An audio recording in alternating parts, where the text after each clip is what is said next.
Tu ne nais pas dans une famille, tu nais dans un monde privé. Avant ton premier souffle, les portes sont déjà fermées. Tu arrives dans une suite plus proche d'un palais que d'un hôpital. Même ta naissance ressemble à une affaire d'État.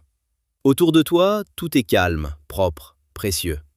On te porte avec soin, comme si tu étais déjà plus qu'un enfant. Pas un nouveau-né, un héritier. Tu grandis dans un décor où rien ne manque, sauf le simple. Très tôt, on t'apprend à te tenir droit, à parler peu, à regarder sans trop montrer. Chez toi, même l'enfance a des règles. Tu n'apprends pas seulement à lire, tu apprends qui tu es censé être. Chaque geste corrige l'enfant pour fabriquer l'héritier.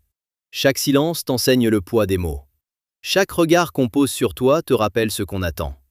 Pendant que d'autres jouent dehors, toi, on t'emmène voir des chevaux, des faucons, des salons immenses, des choses rares. On appelle ça une enfance exceptionnelle. Toi, tu commences juste à comprendre qu'elle est surveillée. À l'école, tu n'es pas un élève comme les autres. Tu es un symbole assis dans une salle. Les professeurs choisissent leurs mots avec soin. Personne ne te contredit vraiment. Et tu apprends très vite que la vérité s'adapte à qui tu es. Tu voyages sans vraiment partir. Tu vois le monde à travers des vitres, des palais, des gardes et des distances. Londres, Paris, Washington. Des noms sur une carte que tu traverses sans jamais t'y perdre. Partout où tu vas, le confort te suit. La liberté, elle, reste derrière. Autour de toi, tout le monde est là pour servir, protéger, organiser. On anticipe tes besoins avant même que tu les ressentes. Alors, peu à peu, un vide étrange s'installe. Tu obtiens tout, sauf l'expérience normale du manque, du choix, du hasard. Il y a des nuits où tu regardes par la fenêtre du palais. En bas, dans la rue, des hommes boivent du thé. Ils rient fort. Ils ne savent pas où ils seront demain. Et toi, tu réalises que cette incertitude-là, tu ne l'as jamais connue. Que tout ton avenir est déjà dessiné. Que la carte existe avant même que tu aies appris à marcher. Tu souris, tu apprends, tu avances. Mais quelque chose ne grandit pas comme le reste. Parce qu'on peut élever un prince dans l'excès et laisser l'enfant seul au milieu du luxe. L'adolescence arrive, mais elle ne ressemble pas à celle des autres. Pas de sortie en cachette.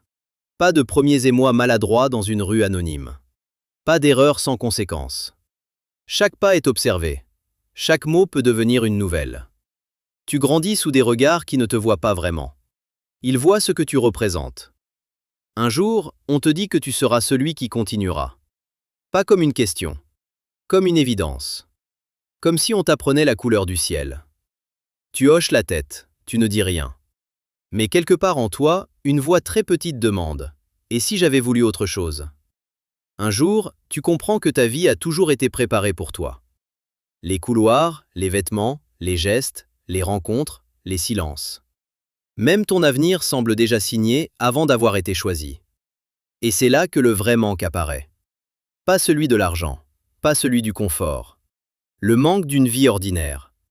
Le manque d'un moment vécu sans protocole. Le manque d'un matin où personne ne t'attend. Le manque d'une erreur que tu aurais faite librement. Le manque d'un jeu qui existe en dehors du rôle. Tu avais tout. Sauf l'espace pour devenir quelqu'un par toi-même.